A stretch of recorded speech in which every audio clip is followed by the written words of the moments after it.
MP तक की खबर का एक बार फिर हुआ बड़ा असर और सरकार फैसला बदलने की तरफ बढ़ती हुई नजर आ रही है। और यही वजह है कि एमपी तक पर खबर प्रमुखता से दिखाए जाने के बाद सरकार को सोचना पड़ा और फैसला बदला जा रहा है। क्या यह मामला है तो मैं आपको बता दूं, जिसको लेकर अब नगरीय प्रशासन मंत्री कैलाश विजयवर्गीय ने भी स्थिति साफ कर दी। दरअसल मंत्रियों के बंगले के लिए, सौंदर्यीकरण के लिए और नए प्रोजेक्ट्स के लिए करीब 60,000 पेड़ काटे जाने की बात सामने आई थी और स्वयंसेवी संस्था के जो लोग हैं वो पेड़ों से चिपक गए थे। सांकेतिक तौर पर उन्होंने विरोध प्रदर्शन किया था राजधानी भोपाल में। एमपी तक ने सवाल उठाया था और ये कहा था कि आखिरकार सौंदर्यीकरण या मंत्रियों के बंगले की भव्यता के लिए, इस तरीके के नए प्रोजेक्ट्स के लिए क्या पेड़ों को काटा जाना उचित है।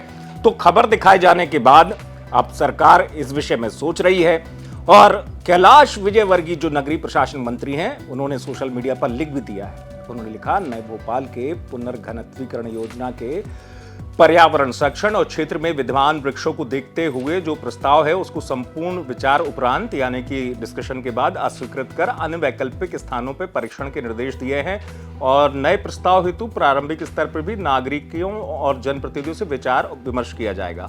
तो अब सरकार ने अपनी दिशा बदली। फैसला बदलते हुए सरकार की जो सोच है वो नजर आ रही है। साफ तौर पर सवाल था हरियाली का, साफ तौर पर सवाल ये भी था कि क्या भव्यता के लिए, सौंदर्यीकरण के लिए इस तरीके से पेड़ों को काटा जाना जो है वो ठीक रहेगा, क्योंकि लोग साफ तौर पर कह रहे थे कि ऐसा कैसा विकास और ऐसे कैसे प्रोजेक्ट्स जिसमें पेड़ों की बलि दी जाए, पेड़ों को काटा जाए। तो यही वजह है कि अब कैलाश विजयवर्गीय ने संकेत दे दिए हैं, यानी कि अब जो प्रोजेक्ट्स को लेकर बात हो रही थी उसे दूसरी जगह पर शिफ्ट किया जा सकता है, नई जगह पर ये प्रोजेक्ट्स बनाए जा सकते हैं, क्योंकि ये वो इलाका था जहां मंत्रियों के आवास यानी बंगले हैं, वहां पर इस प्रोजेक्ट को, नए प्रोजेक्ट को लाया जा रहा था। तो पेड़ों के काटे जाने की बात साफ तौर पर आ गई थी और मैंने आपको जैसे बताया कि अकेले स्थानीय लोग भोपाल में इस बात को लेकर विरोध हो रहा था। एमपी तक ने यह आवाज उठाई थी, आवाज का असर हुआ है, सरकार फैसला बदलने की तरफ बढ़ती हुई नजर आ रही है। आप देखते रहे एमपी तक।